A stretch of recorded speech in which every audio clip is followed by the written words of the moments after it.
저는 서울에서 내년에 대학에 들어가는 딸과 같이 살고 있는 42세 여성입니다. 오늘 작심하고 글을 올리는 이유는 세상에서 가장 악독하고 파렴치하며 인간 말종 같은 두 남자에 대한 이야기를 여러분들에게 들려드리기 위해서예요. 그중 한 명은 제 전남편입니다. 그 인간들 때문에 저는 가정이 파탄이 나버렸고 말할 수 없이 큰 정신적인 충격을 받았어요. 3년이나 지났지만 지금 돌이켜 생각해봐도 어떻게 인간이 그런 끔찍한 짓을 저지를 생각을 할 수 있는지 무서워서 온몸에 소름이 끼칠 지경입니다. 제 사연을 듣고 나면 여러분들도 치가 떨릴 정도로 분한 마음이 들 거라고 생각합니다. 결혼 전에는 전혀 몰랐지만 전 남편이 어떤 인간인지 알게 되면서 그 인간과 같이 사는 동안 늘 무서워서 두려움에 떨어야 했죠. 악마와 동거를 해도 이보다는 나을 거란 생각이 들 정도로 하루하루가 지옥 같은 삶이었습니다. 그럼 이제 인간 말종 같은 두 남자로 인해 비참했던 제 결혼 생활 이야기 해보겠습니다. 저는 대학에 들어가서 가입한 동아리에서 남편을 만나게 되었어요. 아직 철이 없던 신입생 시절 저는 한 해 선배인 남편을 보고 첫눈에 반하고 말았어요. 이유는 훤칠한 키에 잘생긴 외모 때문이었습니다. 40을 넘긴 지금이야 남자든 여자든 외모보다는 심성이 착하고 고와야 한다고 생각하지만 20살 어린 나이에 잘생긴 외모는 제 마음을 대번에 사로잡았어요. 동아리 모임이 있을 때면 아무리 중요한 일이 있어도 꼭 참석했는데 모두 남편의 얼굴을 보기 위해서였죠. 그렇게 1년 정도 혼자 짝사랑했지만 고백은 엄두도 내지 못하고 소가리만 하고 있었는데 2학년이 되어서 남편과 가까워지는 결정적인 사건이 터졌습니다. 서로 연인 관계가 되어서 교제를 시작하기도 전에 깊은 관계를 맺고 말았던 거예요. 여름방학이 시작되자 2박 3일 일정을 잡고 설악산으로 동아리 단합대회를 가게 되었어요. 이틀째 되던 날 다른 선후배는 야간 산행을 떠났는데 전 이상하게 몸살 기운이 있어서 숙소에 남아 있었어요. 그런데 얼마 뒤에 남편이 혼자 숙소로 돌아왔어요. 정민 선배, 왜 혼자 돌아왔어요? 산을 타다가 재수없게 발목을 접질렀어. 어머, 괜찮아요? 어디 봐요. 괜찮아. 찜질하고 쉬면 나을 거야. 걱정하지 마. 저는 남편을 위해서 냉장고에 있는 얼음을 꺼내 냉찜질을 해주었습니다. 그리고 청춘 남녀가 단둘만 숙소에 있으니 분위기가 묘해졌습니다. 분위기에 휩쓸려 선배와 하룻밤까지 보내고 말았습니다. 처음부터 저는 남편에게 호감이 있었지만 그렇게 빨리 사랑을 나누게 될 줄은 꿈에도 몰랐어요. 하지만 그 일을 계기로 남편과 저는 동아리에서 인정하는 공식 커플이 되었으니 소원을 이룬 셈이었죠. 그런데 한 달 뒤에 몸이 뭔가 이상하고 찜찜한 생각이 들어서 임신 테스트를 해봤는데 아니나 다를까 양성 반응이 나오고 말았어요. 저는 눈앞이 캄캄해지고 날벼락을 맞은 심정으로 이제 어쩌면 좋냐고 남편에게 울면서 말했는데 남편은 아주 태연한 표정이었어요. 뭘 어떻게 해? 같이 살아야지. 우리 어차피 결혼할 거 아냐? 그렇기는 한데 이게 뭐야. 대학 졸업도 안 했는데 애가 생기다니 어떡해. 어차피 생길 애잖아. 원래 애는 빨리 나와서 후딱 키우는 거라고 하더라고. 아니 선배, 지금 남 이야기 하는 거야? 결혼만 하면 무슨 수가 생겨? 우리 둘 다 학생인데 애를 어떻게 키울 거냐 말이야. 사람이 죽으란 법은 없거든. 걱정하지 마. 다 방법이 생기겠지. 걱정이 늘어진 저와는 반대로 남편은 뭐가 그리 좋은지 싱글벙글 천하태평이었어요. 그래도 자기가 저지른 행동을 피하지 않고 당당하게 책임을 지겠다는 남편을 보니 이 남자라면 평생 같이 살아도 되겠다는 믿음이 갔어요. 얼마 뒤에 저는 인사를 드리러 시댁에 갔습니다. 혼전 임신을 아는 시아버지는 제가 인사를 드려도 얼굴을 휙 돌려버리셨어요. 그리고 남편에게 짜증을 내시는 겁니다. 호적의 잉크도 안 마른 놈이 어디서 못된 것만 배워서 애부터 만들어? 아주 잘하는 짓이다. 시아버지의 말에 저는 부끄러워 얼굴이 달아올라 고개를 숙였는데 시어머니가 나섰습니다. 이게 전부 당신 닮아서 그런 거라고요. 꿈 많은 처녀였던 나를 임신시켜서 인생을 완전히 망친 사람이 누군데 그래요? 아이, 그때하고 지금하고 세상이 같아? 옛날에야 손이 귀하니까 애부터 만들었지만 요즘 덮어놓고 임신부터 하는 사람이 누가 있어? 시끄러워요. 아무튼 다른 사람은 몰라도 당신은 세기 임신을 따질 처지가 아니에요. 알았어요? 아이, 나 원참. 시어머니가 확실하게 못을 박자 시아버지도 무안해서 헛기침을 하시더니 입을 다물고 말았어요. 시어머니도 혼전 임신으로 남편을 가졌던 거예요. 내가 정민이 놈만 안 생겼어도 저런 날건달 같은 인간하고 살맛대고 사는 끔찍한 일은 없었을 텐데. 아휴, 내 팔자야. 시어머니는 그 아버지의 그 아들이라는 말처럼 남편도 대를 물려 결혼 전에 애부터 만들었다고 하시면서 제 손을 잡고 따뜻하게 웃으셨어요. 애야, 아무 걱정하지 마라. 철없는 불장난이지만 이왕 벌어진 일 애 낳고 잘 살도록 해라.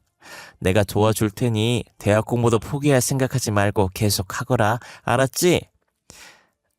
네, 어머님, 감사합니다. 정민이 놈이 아직 철이 없고 망나니 같아서 걱정이다만 힘든 일 생기면 뭐든지 나하고 의논해서 해결하도록 해라. 시어머니의 말을 들으니 앞날이 걱정되어서 무거웠던 마음이 조금은 가벼워지고 자신이 생겼습니다. 양가 부모님들은 제 배가 눈에 띄게 불러오기 전에 식을 올려야 한다고 생각하셔서 서둘러 결혼식을 올렸고 저는 대학도 졸업하기 전에 딸을 낳고 유부녀가 되었어요. 막상 결혼을 하고 시댁에서 얻어준 아파트에 전세로 들어가서 신혼을 시작했지만 둘 다 학생 신분이라 생활비 마련이 걱정되었죠. 하지만 시어머니가 저희들의 스폰서를 자처하고 나섰습니다. 아가, 너하고 정민이 대학 졸업할 때까지는 내가 생활비 보태줄 테니까 걱정하지 말고 넌 공부를 계속하면 된단다. 시어머니는 제게 매달 생활비를 주시면서 대학 공부를 계속하라고 격려해 주셨고 아직 젖먹이인 딸을 낮 시간 동안 맡아서 돌봐줄 것도 직접 알아봐 주셨어요. 시어머니의 깊은 배려와 자상함에 전 마음이 울컥해져서 감격의 눈물을 흘렸습니다. 어머님, 정말이지 너무 감사드려요. 졸업하면 취직해서 지금까지 받은 은혜 전부 갚아드릴게요. 아유, 그래. 난 너를 며느리라고 생각해 본 적이 한 번도 없다. 내 딸 자식으로 생각하고 있어. 그러니 부담 가지지 말고 내 도움이 필요하면 언제든지 말하거라. 생활비를 시댁에 의존하고 있으니 시어머니와 자주 만나게 되었죠. 저를 만날 때마다 시어머니는 신세한탄처럼 어떻게 시아버지와 결혼을 하게 되었는지 귀에 못이 박히도록 들려주었어요. 어휴, 무슨 놈의 팔자가 이렇게도 사나운지. 내가 저런 백수건들 같은 인간을 만나서 살부치게 살게 될 거라고는 상상조차 해본 적이 없었는데. 아휴, 내 팔자야. 시아버지는 젊은 시절부터 일은 하지 않고 거의 백수로 지내면서 술과 여자로 방탕한 생활을 해왔다고 해요. 둘은 어려서부터 같은 동네에서 살아서 친하게 지내는 오빠와 여동생 사이였고 중고등학교를 다닐 때는 불량한 애들이 시어머니를 괴롭히고 돈을 빼앗거나 하면 어김없이 시아버지가 나서서 그 애들을 혼내줬다고 하네요. 시아버지는 당시 학교에서 1등 그룹에 속해 있었다고 해요. 공부는 거의 전교 꼴찌 수준이었지만 싸움 실력은 전교에서 10손가락 안에 들 정도였다고 하더라고요. 그런 시아버지가 든든하고 믿음직스러워서 친오빠처럼 의지하면서 지냈지만 시어머니의 집안에서는 당연히 학교에서 말썽만 피우고 다니는 시아버지와 가까이 지내는 걸 탐탁지 않게 생각하셨죠. 주연아, 저런 날건달 같은 놈하고는 상종을 하지 마라. 될성 싶은 나무는 떡잎부터 한다고 지금도 공부는 안중에도 없고 늘 사고만 치고 다니는데 분명히 건달로 지낼 거야. 엄마, 종철이 오빠를 너무 싫어하지 마. 알고 보면 착하고 순진해. 뭐야? 주연이 너 설마 그놈 좋아하는 거야? 그냥 좋아하는 동네 오빠일 뿐이야. 너 혹시라도 이상한 생각하면 절대로 안 된다. 걱정하지 마. 나도 종철 오빠랑 결혼할 생각은 조금도 없으니까. 엄마의 걱정에 시어머니는 결혼할 것도 아닌데 친하게 지내면 어떠냐고 하면서 대수롭지 않게 여겼다고 해요. 고등학교를 졸업한 시어머니는 대학을 가지 않고 장사를 시작하셨다고 합니다. 여자가 대학은 나오면 뭐하니? 그저 빨리 사회생활하면서 돈이나 모으다가 좋은 남자 만나서 시집이나 가는 게 최고야. 시어머니는 옷가게를 운영하던 엄마의 권유로 옷가게에서 일을 거들면서 장사를 배우기 시작했어요. 그리고 몇 년 뒤에는 시어머니가 완전히 맡아서 운영하면서 옷가게 규모는 더 커졌다고 해요. 그때부터 시아버지는 옷가게에 자주 드나들기 시작했고 시아버지의 끈질긴 유혹과 구애를 못 이겨서 어쩌다 술을 마시고 몇 번씩 밤을 같이 보냈대요. 그러다 그만 임신을 하게 되었다고 하더군요. 애까지 생겼으니 이제 넌 내 여자야. 다른 생각하지 말고 빨리 결혼해서 같이 살자. 뱃속에 든 내 자식과 마누라는 끝까지 책임질 거야. 시어머니의 부모님에겐 날벼락 같은 일이었죠. 설마 했던 일이 현실이 되자 기가 막혔지만 애까지 생겼고 온 동네에 소문이 파다하게 퍼진 마당에 둘의 결혼을 반대할 수 없어서 울며 겨자 먹기로 허락하고 말았던 겁니다. 어쩌면 처음부터 시아버지는 시어머니가 임신을 하기를 바랬는지도 모르는 일이란 생각이 들어요. 그걸 빌미로 시어머니와 결혼을 할 생각이었을 테니까요. 시아버지는 결혼 후에도 일을 해서 가족의 생계를 책임질 생각은 눈꼽만큼도 하지 않고 친구들과 어울려 방탕한 생활을 이어나갔고 생계는 옷가게를 운영하던 시어머니가 전적으로 책임져야 했죠. 다행히 장사가 잘 되어서 시어머니 혼자 벌어도 먹고 사는데 큰 지장은 없었다고 해요. 어쩌다 시아버지 같은 한량을 만나서 고생을 해왔지만 시어머니는 억척 같았고 생활력이 강한 여성이었어요. 생계를 전적으로 의존하다 보니 돈 문제가 나오면 시아버지는 큰 소리를 치다가도 꼬리를 내려야 했죠. 그리고 제게는 남편보다 더 든든한 지원군이었어요. 애 때문에 힘든 상황이 생기면 장사를 하느라 바쁜 와중에도 선뜻 딸을 맡아서 봐주셨어요. 제가 염치불구하고 딸을 맡기러 가게로 갈 때면 시어머니는 늘 웃으며 맞아주셨습니다. 안 그래도 우리 소영이가 보고 싶었는데 내 마음을 어떻게 알고 데리고 왔니? 자, 이거 얼마 안 되지만 용돈에 보태 써라. 어머니, 늘 이러시면 제가 너무 미안해요. 괜찮아. 엄마가 딸한테 용돈 좀 주는 게 무슨 대수니? 대신에 정민이 놈한테는 비밀이다. 알았지? 이렇게 저를 친엄마보다 더 살갑게 보살펴 주셨습니다. 시어머니의 전적인 후원으로 무사히 대학을 졸업하고 워킹맘이 일하기에 괜찮은 직장에 취직이 되었지만 남편이 문제였죠. 영 취직을 할 생각을 하지 않는 거예요. 여보, 대학 졸업한 지 1년이 넘었어. 언제까지 백수로 지낼 거야. 아, 나도 다 생각이 있으니까 보채지 마. 요즘 직장 구하는 게 쉬운 일이 아니잖아. 기다려봐. 눈여겨받은 곳 지금 준비하고 있으니까. 좋아. 그럼 알바라도 하면서 취업 준비해. 당신은 이제 딸 자식이 있는 가장이란 말이야. 직장 다니면서 돈 좀 번다고 유세 떨면서 돈 문제로 바가지 긁을 거야? 나도 준비하고 있다고 했잖아. 하지만 남편이 말과는 다르게 매일같이 친구들과 어울려서 술을 마시거나 PC방이나 당구장에 모여서 호송세월을 한다는 걸 저는 잘 알고 있었어요. 그러니 무능하기는 시아버지를 꼭 닮은 남편 때문에 저희들은 수시로 말다툼을 하게 되었죠. 어떤 날은 밤새도록 술을 마시고 외박을 하기도 했어요. 저는 도저히 참을 수 없어서 짐을 싸들고 시댁으로 달려갔습니다. 남들은 친정으로 갔겠지만 제게는 시어머니가 친정엄마보다 편한 정신적 지주였어요. 아니 애야, 무슨 일이 있었길래 짐을 싸들고 왔어? 어머님, 그이가 외박을 했어요. 저도 이제 못 참겠어요. 뭐야? 이런 미친놈 같으니 내가 홍구멍을 단단히 내주마. 시어머니는 바로 남편을 불러서 호통을 치면서 쥐잡듯이 닥달을 했고 남편은 고양이 앞에 쥐처럼 꼼짝 못하고 잘못했다고 빌었고 다시는 외박을 하지 않겠다는 각서를 썼습니다. 남편과 불화가 생기면 시어머니는 언제나 제 편을 들어주셨어요. 그런데 얼마 후에 남편이 제게 숨기고 있던 비밀을 알게 되었어요. 남편이 저 몰래 1,000만 원을 대출받아서 스포츠 도박으로 탕진해버린 겁니다. 당신 뭐 하자는 거야? 백수 주제에 빚을 내서 도박을 해? 말이 된다고 생각해? 그게 심심풀이로 하다가 그만. 앞으로 안 할게. 그러면 되잖아. 남편은 미안한 기색도 없이 변명을 늘어놓았고 저는 화가 치밀어서 시어머니에게 달려갔습니다. 사정을 들은 시어머니도 머리끝까지 화를 내셨어요. 이런 천하의 못된 놈 같으니 놀고 먹으면서 마누라한테 얹혀 사는 주제에 몰래 빚을 내서 도박을 해? 엄마, 그런 게 아니야. 곧 취직해서 다 갚을 거라니까. 시끄러워. 뭘 잘했다고 변명을 늘어놓는 거야? 당장 일자리 잡아서 빚을 갚든지 나하고 모자 관계 끊고 의절하든지 양자택일해. 뭐? 의절이라니. 엄마, 말이 너무 심하잖아. 이 녀석이 지금 내가 농담하는 줄 알아?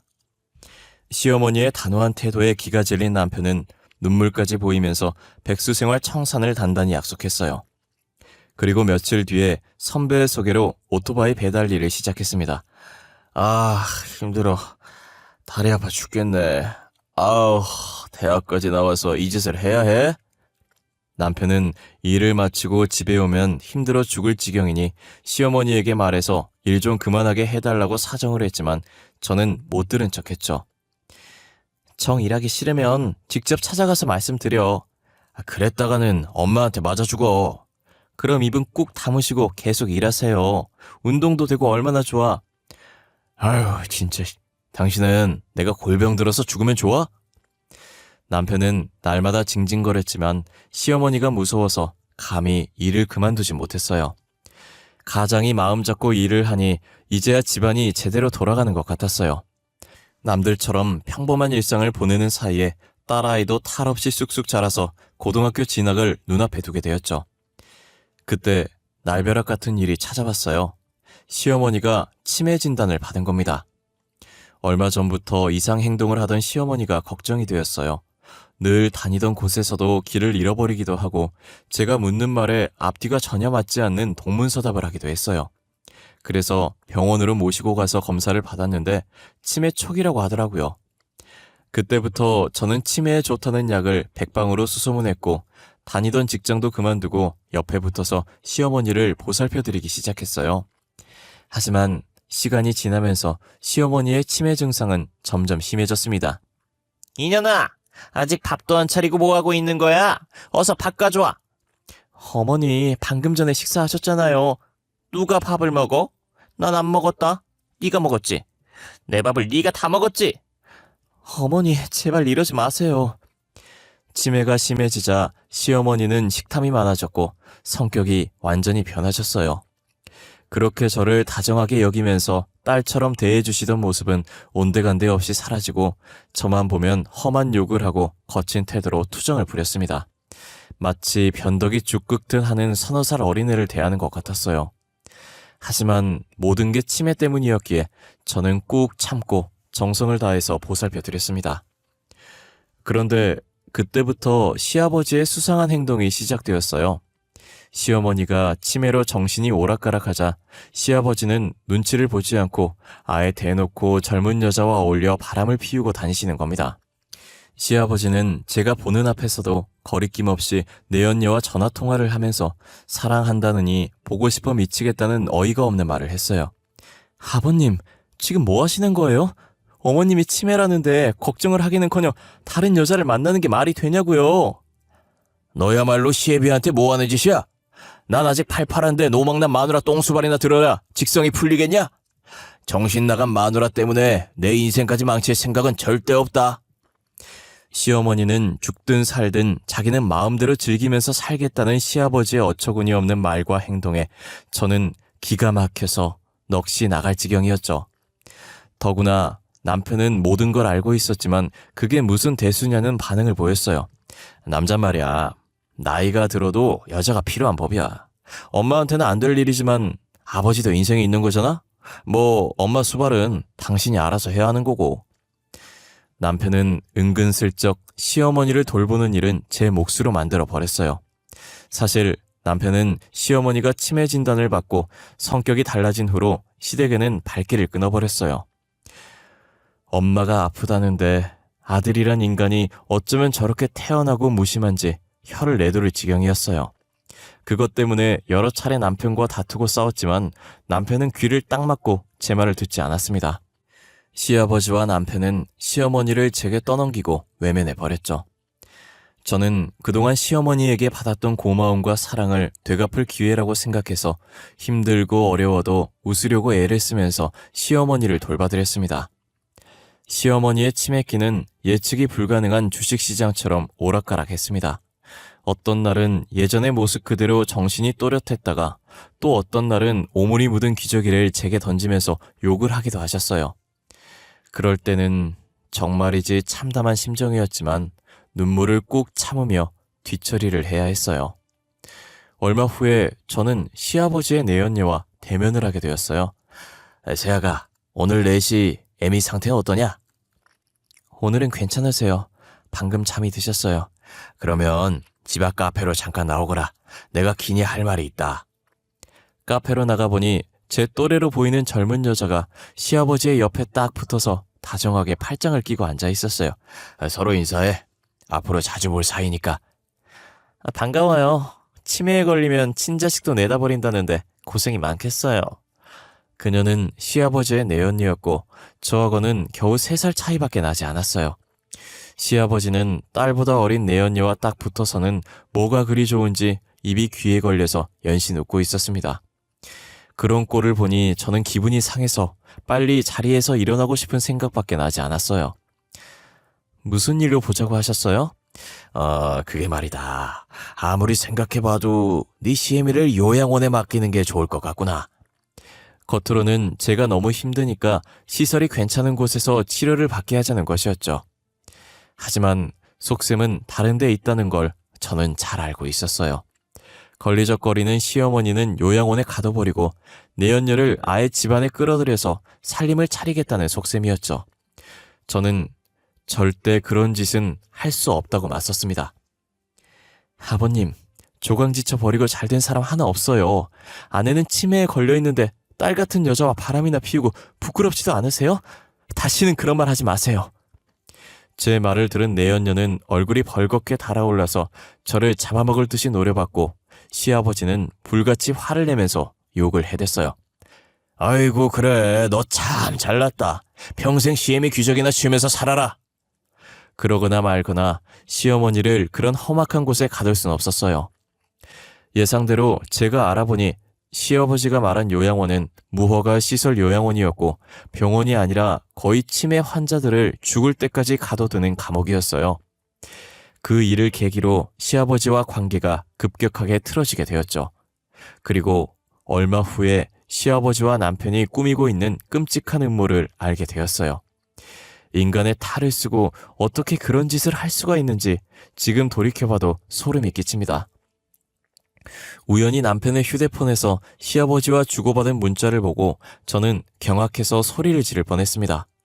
평소에 조심성이라고는 없었던 남편은 휴대폰 비밀번호 같은 건 걸어두지 않았거든요.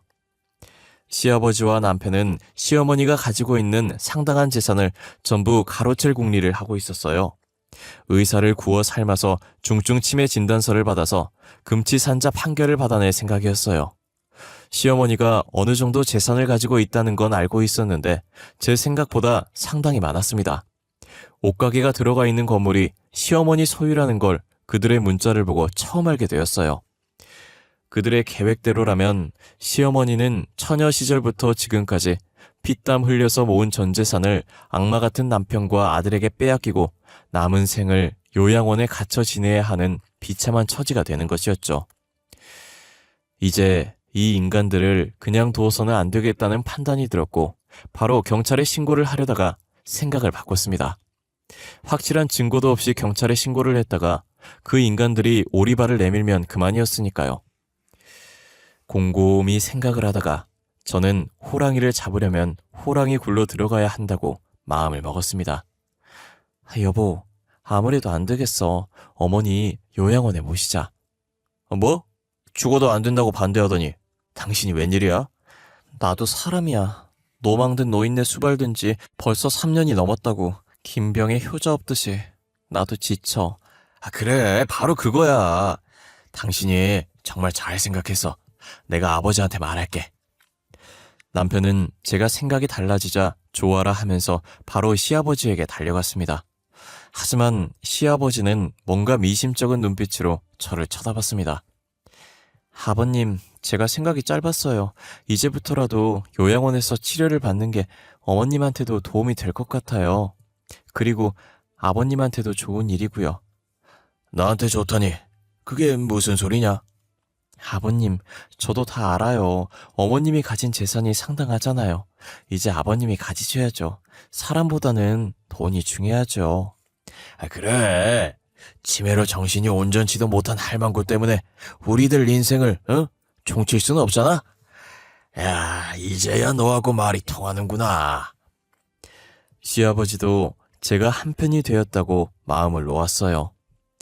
며칠 후에 시어머니는 감옥 같은 더러운 요양원에 입원을 하게 되었습니다.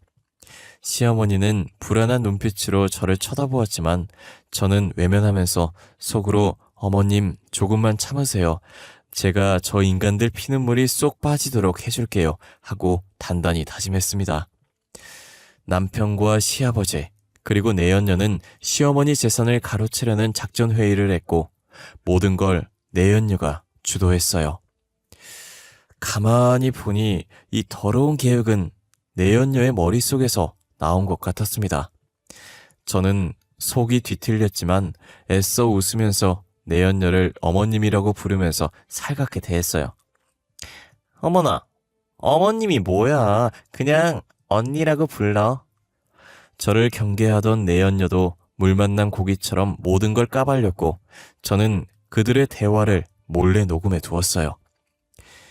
드디어 그들의 계획을 실행에 옮기는 날이 되었습니다. 시아버지 내연녀와 그 인간들은 준비한 서류를 들고 와서 정신이 오락가락하는 시어머니에게 지장을 찍으라고 막무가내로 윽박질렀어요. 지장을 찍으면 밥을 주겠다는 시아버지의 말에 해맑게 웃으면서 지장을 찍으려는 순간 제가 변호사와 경찰을 대동하고 병실에 나타났습니다. 경찰들은 시아버지와 남편 그리고 내연녀를 사기와 공갈 그리고 특수감금죄로 체포했어요. 아니 이게 뭐야? 여보, 당신 미쳤어? 뭐라고 말 좀 해봐. 남편은 무슨 말도 안 되는 짓이냐고 발버둥을 치면서 애처로운 눈빛으로 저를 쳐다보았지만 저는 그 인간을 차갑게 노려보면서 이혼 서류 받으면 도장이나 잘 찍어서 보내라고 말해주었어요. 네가 나한테 이런 짓을 하고도 무사할 것 같아? 어디 두고 보자. 내가 널 가만두지 않을 거야. 시아버지는 경찰에게 연행되면서도 끝까지 제게 악담을 퍼부었어요. 시아버지의 내연녀는 남편이 자주 가는 술집 여주인으로 바람을 피우다가 이혼당한 전력이 있는 여자였어요. 남편을 통해서 시어머니에게 상당한 재산이 있다는 말을 듣고 남편과 짜고 돈에 눈이 멀어서 시아버지를 홀렸던 거죠. 지금 시어머니는 호텔 같은 시설과 전문 의료진이 있는 좋은 요양병원에서 잘 지내고 계십니다. 의료진들이 정성을 다한 덕분에 치매 증상은 많이 호전되셨어요. 다만 한 가지 시어머니는 저를 딸로 생각하고 계세요. 그건 아무래도 좋다고 생각해요. 전 이미 그녀를 친엄마로 생각하고 있고 끝까지 딸처럼 보살피면서 지낼 작정이니까요. 신문이나 뉴스에서 심심치 않게 보험금을 노리고 남편을 죽이려고 했다든지 돈 문제로 친족끼리 칼부림을 했다는 기사를 볼 때마다 세상이 미쳤다는 생각이 들곤 해요. 아무리 사는 게 어렵고 힘들어도 최소한 인간으로서 지켜야 할 도리는 하고 살아야 한다고 생각합니다. 여러분들도 돈에 눈이 멀어 인간의 도리를 저버리는 일이 없기를 바랍니다. 긴 글 읽어주셔서 감사드리며 오늘도 행복한 꿈 꾸시고 건강하시길 바래요.